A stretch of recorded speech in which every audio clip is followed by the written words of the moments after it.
नुबाय थादों बिथांमोना बे फेस्टिभेल खुंनायनि नामाव गोबां थाखा नस्थ' खालामबाय एडुकेशन डिपार्टमेन्टनिखौ स्पर्ट्सआव बाहायलाबायनानै एडुकेशन डिपार्टमेन्टनि खामानि मावनांगौ दिनै बन्द जानानै दङ स्कुल कलेजआ प्रभिन्सियेलाइज जानांगौमोन बेफोर दिनै 5 बोसोराव जालाङाखिसै बरंस दिनै बिटिआर रेकर्डआव लिरनाय दंमोन 6.3 आव दिनै दासिमबो खारज'खरि जायाखिसै 10टा कलेजखौ प्रभिन्सियेलाइज खालामदों होनदोंमोन नाथाय दिनैबो बेथन गैया आरो आसाम गभर्नमेन्टआ दिनै बे बेथन होनो थाखाय थाखा थाइसेबो हराखै लोगोसे बिटिसिनि एसअपिटिनि फैसाखौ बाहायनो मोनाबो होनहरदों बिसायख'थिया खाथिनिफ्राय खाथि सफैगासिनो दं ओंखायनो जोङो पार्टि वार्कखौ दिनै खालामबाय थादों बिटिसिनि मोनफ्रोमबो 40टा समस्थियाव बे हाबाफारिया जालांगासिनो दङ दा बेवहाय जोंहा इस्यु हिसाबै बेनो जोंनि दा बिटिसिआव थानाय 35 लाख जनसाधारनफ्रा डिप्राइभ जागासिनो दं मोननांगौ अधिकारनिफ्राय दिनै साख्रि बाख्रिनिफ्राय आराम्भ खालामनानै डेभेलपमेन्टेल खामानिनिफ्राय आराम्भ खालामनानै दिनैहाय जोंनि समस्त जे जोंनि मौलिक अधिकार दंमोन बिनिफ्राय बन्सित जानानै दङ दा बिनिफ्राय जोङो उद्धार खालामनांगोन दिनै दानि इउपिपिएल सरकारा जोंनि रायजो राजाफोरखौ थगायदों डेभेलपमेन्टनि नामाव दिनै बिथांमोना थाखा फैसा दिनै आत्मसात खालामदों दिनै डेभेलपमेन्टनि थाखाफोरखौ बिथांमोना जे आत्मसात खालामनानै जे डेभेलपमेन्टआव बाहायनांगौफोरखौ फान्डफोरखौ डाइभार्ट खालामदों दिनैहाय जोङो नुबाय थादों बिथांमोना बे फेस्टिभेल खुंनायनि नामाव गोबां थाखा नस्थ' खालामबाय एडुकेशन डिपार्टमेन्टनिखौ स्पर्ट्सआव बाहायलाबायनानै एडुकेशन डिपार्टमेन्टनि खामानि मावनांगौ दिनै बन्द जानानै दङ स्कुल कलेजआ प्रभिन्सियेलाइज जानांगौमोन बेफोर दिनै 5 बोसोराव जालाङाखिसै बरंस दिनै बिटिआर रेकर्डआव लिरनाय दंमोन 6.3 आव दिनै दासिमबो खारज'खरि जायाखिसै 10टा कलेजखौ प्रभिन्सियेलाइज खालामदों होनदोंमोन नाथाय दिनैबो बेथन गैया आरो आसाम गभर्नमेन्टआ दिनै बे बेथन होनो थाखाय थाखा थाइसेबो हराखै लोगोसे बिटिसिनि एसअपिटिनि फैसाखौ बाहायनो मोनाबो होनहरदों दा दिनै बिथांमोनहा बेथननिफ्राय बन्सित जानानै दं थारमाने खुनु कलेज स्कुला प्रभिन्सियेलाइज जायाखै दा दिनै बेजों लोगोसे दिनै इन्सटिटिउसनफोर फैनांगौ दंमोन बिटिआर रेकर्डनि गेजेरजों नाथाय बेबो दिनै फैयाखिसै दिनै अलरेडि रेजेक्टेड 2024नि 3 तारिख जानुवारियाव जानाय बे मिटिङावनो रिभिउ मिटिङावनो बेखौ केन्सेल खालामना दोनखाजोबदों आरो बेजों लोगोसे 1,500 कोटि थाखा फैनांगौ दंमोन बे फैसाखौबो हराखै आरो हरनाय जायाखै होननानै अलरेडि डनार मिनिस्ट्रिया बुंबाय मोनसे आनस्टार्ड कुइसननि एन्साराव दिनै रोंगोरा बिथाङा सोंदोंमोन दा दिनै बिथांमोना डिपिआर होनो हायाखै होनदों डिमान्ड होनो हायाखै फैसाखौ बबेयाव बाहायगोन बबे सेक्टराव बाहायगोन दा बेखौ नायनानै बुजिनो मोनो जे दिनै इउपिपिएलआव गोरों मानसि गैया सरकारखौ मोजाङै सालायनो रोङा रायजो राजानि गांनाय उखैनायफोरखौ मिथिया खालि थगायनाय न'खर न'खर साख्रि होनानै थगायबाय रावनोबो साख्रि होनो हादिया सिएसपिखौ नाङा होननानै बिथांमोना सिफायबाय दिनै इन्टारिम सिएसपि बानायदों इन्टारभिउ फाथिलाबायदों नाथाय दिनै हाइकर्टनि अर्डार मोनाबा बिथांमोना इन्टारभिउ फाथिनो मोनामोन दा जायनि थाखाय 2 माससो सिगां इन्टारभिउ होनायखौ दाख्लै रिजाल्ट होनो हायि कारना बे जानानै दं आरो बिथांमोना रिजाल्टखौ होनो हानाय नङा मानो होनबा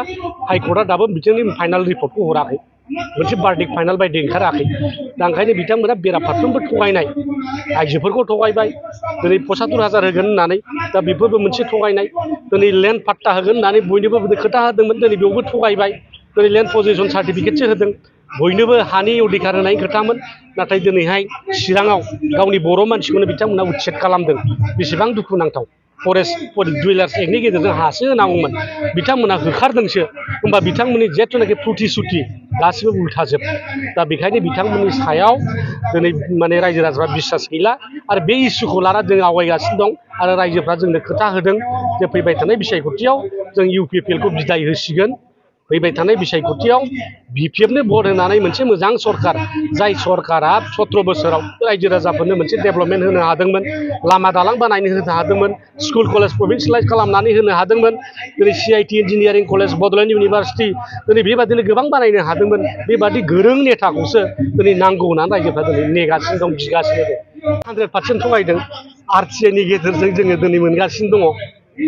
आरटिआइनि गेजेरजों जों मोनबाय दिनै बिथांमोना बे आइएसपिएल जेखौ खालामदों बे इन्टार 6 शिड्युल जे फुटबल टुर्नामेन्ट बिथांमोना जोहोनाय दा बेवहायबो जों आरटिआइ होनानै मोनदों 10 लाखनि ओंखाम जाहोनानै 1 कोटि थाखा बख'नाय दिनैहाय